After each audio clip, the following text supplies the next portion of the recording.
नमस्कार दोस्तों, स्वागत है। आज हम एनसीईआरटी क्लास 10th का चैप्टर नंबर 4 यानी कि कार्बन तथा इसके यौगिक के बारे में पढ़ने वाले हैं।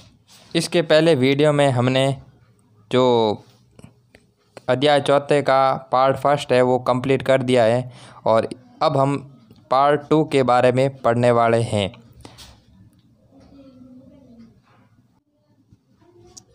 तो कार्बन के यौगिक के जो भी रासायनिक गुण हैं यानी कि कार्बन है और कार्बन के यौगिक के जो रासायनिक गुण हैं इसके बारे में पढ़ने वाले। तो पहले हम दहन के बारे में यानी कि जो रासायनिक गुण का पहला गुणधर्म है वो दहन है। दहन है यानी कि कार्बन की उपस्थिति में जो दहन करके ऊष्मा व प्रकाश के साथ साथ क्या निकलता है, CO2 गैस निकलती हैं। इसे क्या कहते हैं, यानी कि दहन कहते हैं।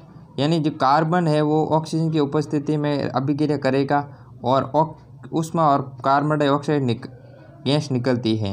इससे क्या कहते हैं, दहन कहते हैं। जैसे ये 3 रिएक्शन हैं।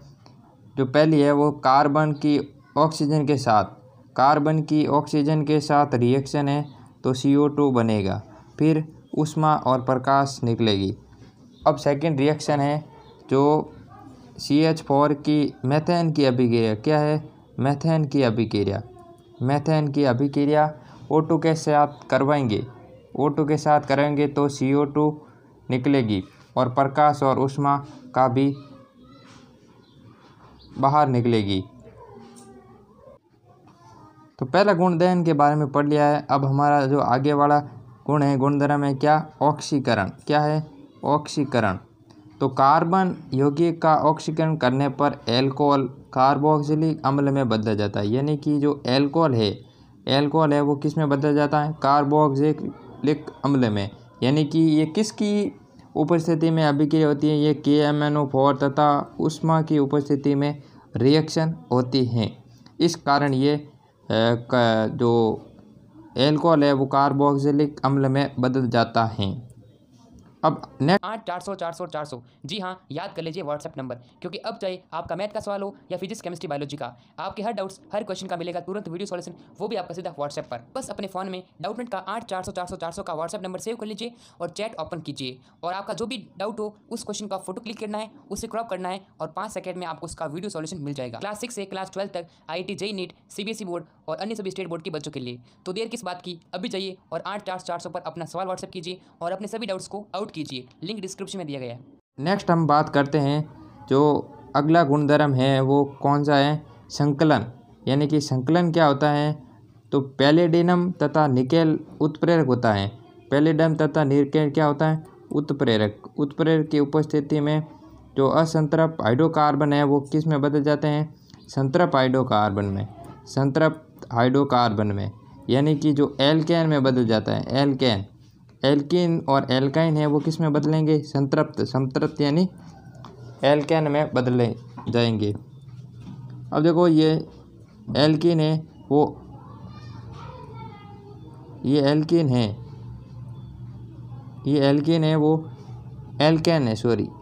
है वो किस में बदल रहे हैं, एल्कीन है वो किस में बदल रही है, एल्केन में। अब हम नेक्स्ट गुणधर्म की बात करते हैं, प्रतिस्थापन। कौन सा गुण, प्रतिस्थापन। यानी कि जो सूर्य के प्रकाश की उपस्थिति में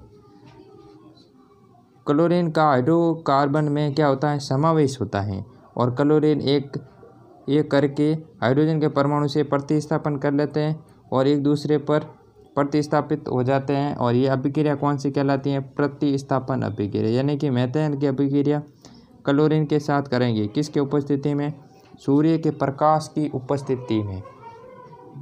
तो ये कौन सी अभिक्रिया कहलाती हैं, प्रतिस्थापन अभिक्रिया कहलाती हैं। अब हम नेक्स्ट बात करते हैं जो एथेनॉल है उसके गुणधर्म क्या क्या है। यानी कि एथेनॉल को सामान्यतः एल्कोहल कहते हैं। क्या कहते हैं, एल्कोहल। ये सभी एल्कोहलिक पदार्थों का महत्वपूर्ण अवयव होता है। यानी कि एल्कोहल के जो भी पदार्थ है उसमें ये महत्वपूर्ण होता है। ये एक विलायक होता है, यानी कि किसी भी पदार्थ को घोलने में एथेनॉल एक महत्वपूर्ण विलायक के रूप में काम आता है। और इसके अलावा इनका उपयोग टिंचर, आयोडीन, कफ सिरप और टॉनिक आदि औषधियों में भी किया जाता है। तनु अल्कोहल की थोड़ी मात्रा लेने पर नशा आ जाता है, यानी कि ये शराब की तरह काम करता है। अब नेक्स्ट बात करते हैं जो एथेनॉल की रिएक्शन क्या क्या होती हैं। यानी कि पहली रिएक्शन जो सोडियम के साथ करेंगे, यानी ये सोडियम है और अल्कोहल के साथ क्या करेंगे, रिएक्शन करेंगे, तो ये दो CH3COONA के साथ अभिक्रिया पदार्थ बन जाएगा और अंत में H2O हाइड्रोजन गैस निकल जाती है। कौन सी गैस, हाइड्रोजन गैस निकल जाती है। अब हम दूसरी बात करते हैं जो असंतृप्त हाइड्रोकार्बन के साथ, यानी कि ये भी अल्कोहल की श्रेणी में आता है और तंतुसांद्रिक अम्लक H2SO4 के साथ अभिक्रिया करेंगे तो एल्कीन बनाएंगे। क्या बनाएंगे, एल्कीन, यानी कि जिसके अंदर डबल बॉन्ड है वहाँ एल्कीन होता है। अब एथेनोइक अम्ल के गुणधर्म क्या है, पहले हमने पढ़े एथेनॉल, अब हम पढ़ रहे हैं एथेनोइक अम्ल। क्या पढ़ रहे हैं, एथेनोइक अम्ल, यानी कि इसे सामान्यतः एसिटिक अम्ल भी कहते हैं। क्या कहते हैं, एसिटिक अम्ल। और एसिटिक अम्ल में 3-4% विलयन क्या कहलाता है, सिरका कहलाता है। क्या कहलाता है, सिरका। अब देखो सिरके का उपचार परिरक्षक के रूप में सिरके का उपयोग किसके रूप में किया जाता है, परिरक्षक के रूप में। किसके रूप में, परिरक्षक। यानी कि शुद्ध एथेनॉल का गलनांक 290 केल्विन होता है, इसलिए ठंडी वायु में शीत के दिनों में ये जम जाता है। यानी कि एथेनॉल ये सिरका है वो जम जाता है और ये इस कारण इसे ग्लाइसल एसिटिक अम्ल भी कहते हैं। अब जो एथेनोइक अम्ल है इसकी क्या क्या रिएक्शन होती हैं। पहले रिएक्शन की बात करते हैं तो देखो एसिटीकरण, यानी कि ये अल्कोहल है, एथेनोइक अम्ल है, एथेनॉल के साथ अभिक्रिया करेंगे तो क्या बनेगा, एस्टर बनेगा। अब सेकेंड अभिक्रिया किसके साथ करेंगे, क्षार के साथ, यानी कि ये सोडियम ऑक्साइड है, किसके साथ अभिक्रिया करेंगे, एथेनोइक अम्ल, तो ये क्या बनेगा, एथेनोइक अम्ल और H2O जल बाहर निकल जाएगा। क्या निकल जाएगा, जल बाहर निकल जाएगा। अब देखो आगे हम टॉपिक पढ़ रहे हैं साबुन तथा अपमार्जक पढ़ रहे हैं। क्या पढ़ रहे हैं, साबुन तथा अपमार्जक, यानी कि साबुन क्या होते हैं और अपमार्जक और साबुन में अंतर क्या है वो पढ़ने वाले हैं। सबसे पहले बात करते हैं कि साबुन के जो भी अणु हैं वो लंबी श्रृंखला वाले होते हैं और कार्बोक्सिलिक अम्ल के सोडियम व पोटेशियम लवण होते हैं। कौन से, कार्बोक्सिलिक अम्ल के सोडियम व पोटेशियम लवण होते हैं। अब बात करते हैं साबुन का जो आयनिक भाग क्या होता है, जो आयनिक भाग होता है साबुन का आयनिक भाग क्या होता है, जल में घुला रहता है, जबकि कार्बन श्रृंखला तेल में घुली रहती है। इस प्रकार साबुन क्या करता है, एक मिशेल का निर्माण करता है। क्या करता है, मिशेल का निर्माण।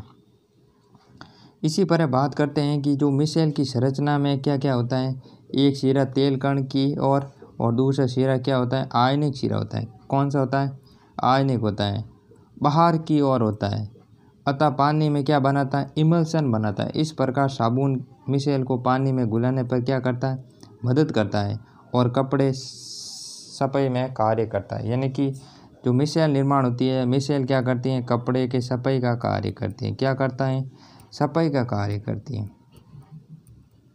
अब नेक्स्ट बात करते हैं जो इसकी संरचना है, ये मिशेल की संरचना है। देखो ये जो बाहर वाला भाग है सोडियम प्लस का है और ये अंदर वाला भाग है तेल के बूंदों का है और इस तरह ये किसका निर्माण हो गया, मिशेल का निर्माण। अब देखो साबुन अपमार्जक क्या होते हैं, अपमार्जक एक लंबी कार्बोक्सिलिक श्रृंखला होती हैं, ये अमोनियम तथा सल्फोट के लवण होते हैं और अपमार्जक कठोर जल में भी कार्य करता है। यानी कि ये मृदु और कठोर जल दोनों में कार्य करता है, जबकि साबुन क्या करता है, केवल मृदु जल में कार्य करता है। कौन सा जल, केवल मृदु जल में कार्य करता है। अपमार्जक का उपयोग शैम्पू तथा कपड़े में भी धोने में किया जाता है, यानी कि ये कठोर जल में भी कार्य करता है। क्या करता है, कठोर जल में। अब नेक्स्ट बात करते हैं, ये हमारा टॉपिक जो पार्ट है 4 नंबर हमारा कंप्लीट हो गया है। तो इसकी संपूर्ण PDF आपको प्राप्त करनी है तो वीडियो के डिस्क्रिप्शन में दे रखा है, आप वहाँ पर डायरेक्ट इसे डाउनलोड कर सकते हैं। तो चैनल को सब्सक्राइब नहीं किया तो सब्सक्राइब कर ले और बेल आइकन को प्रेस कर ले।